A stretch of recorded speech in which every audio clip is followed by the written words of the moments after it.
और सीधे लिए चलते हैं आपको। प्रधानमंत्री नरेंद्र मोदी इस वक्त संबोधित कर रहे हैं। स्लम पुनर्वास योजना के तहत गरीबों को फ्लैट की चाबी सौंपी गई है। उसी कार्यक्रम में पीएम बोल रहे हैं। दिल्ली के छोटे उद्यमियों की काफी मदद की है। साथियों, हमारे गरीब साथियों को एक बड़ी दिक्कत राशन कार्ड से जुड़ी अव्यवस्थाओं से भी होती है। हमने one nation one ration card की व्यवस्था करके दिल्ली के लाखों गरीबों का जीवन आसान बनाया है।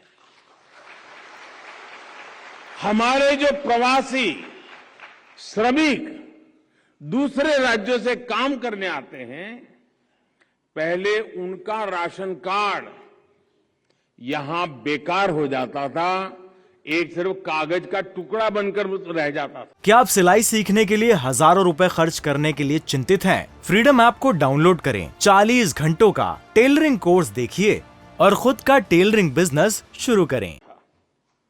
इससे उनके लिए राशन की समस्या खड़ी हो जाती थी। One nation one ration card के जरिए इस चिंता से भी मुक्ति मिल रही है।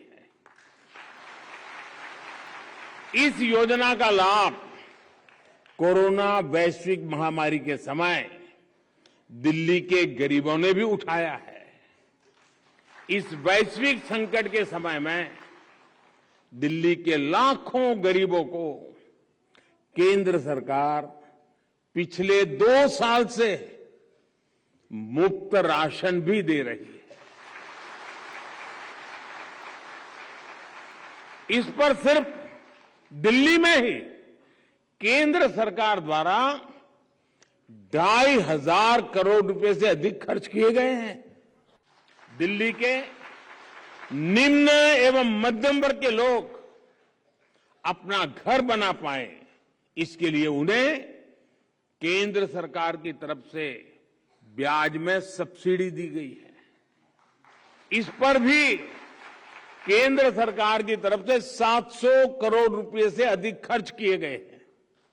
साथियों, केंद्र सरकार का लक्ष्य है कि हम दिल्ली को देश की राजधानी के अनुरूप एक शानदार सुविधा संपन्न शहर बनाएं।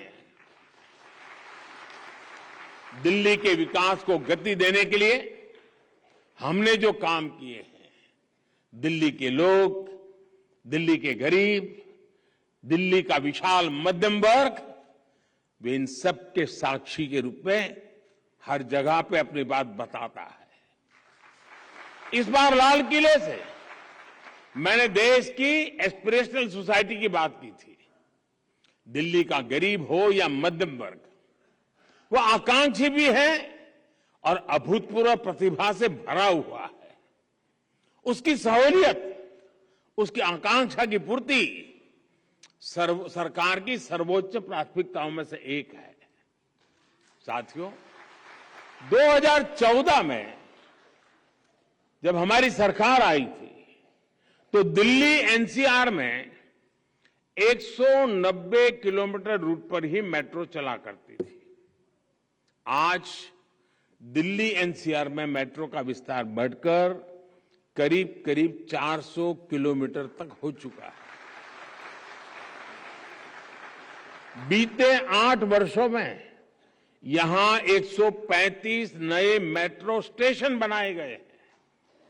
आज मेरे पास दिल्ली में कॉलेज जाने वाले कितने ही बेटी बेटियां, बड़ी संख्या में नौकरी पेशा लोग चिट्ठी लिखकर मेट्रो सर्विस के लिए आभार जताते हैं। मेट्रो की सुविधा का विस्तार होने से हर रोज उनके पैसे भी बच रहे हैं और समय की भी बचत हो रही है। दिल्ली को ट्रैफिक कंजेशन से राहत दिलाने के लिए भारत सरकार द्वारा 50,000 करोड़ रुपए के निवेश से सड़कों को चौड़ा किया जा रहा है, आधुनिक बनाया जा रहा है। दिल्ली में जहां एक और पेरिफेरल एक्सप्रेसवे बन रहे हैं, तो दूसरी ओर कर्तव्य पथ जैसे निर्माण भी हो रहे हैं। द्वारका एक्सप्रेस वे हो या अर्बन एक्सटेंशन रोड अक्षरधाम से बागपत 6 लेन एक्सप्रेस कंट्रोल हाईवे हो, या गुरुग्राम सोहना रोड के रूप में एलिवेटेड कॉरिडोर, ऐसे कितने ही विकास कार्य दिल्ली में केंद्र सरकार द्वारा किए जा रहे हैं, जो देश की राजधानी में आधुनिक इंफ्रास्ट्रक्चर को विस्तार देंगे। साथियों, दिल्ली एनसीआर के लिए रैपिड रेल जैसी सेवाएं भी निकट भविष्य में ही शुरू होने जा रही है।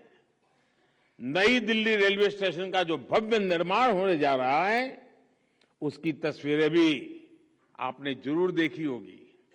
मुझे खुशी है कि द्वारका में 80 हेक्टेयर जमीन पर भारत वंदना पार्क का निर्माण अब अगले कुछ महीनों में समाप्त होने की तरफ बढ़ रहा है।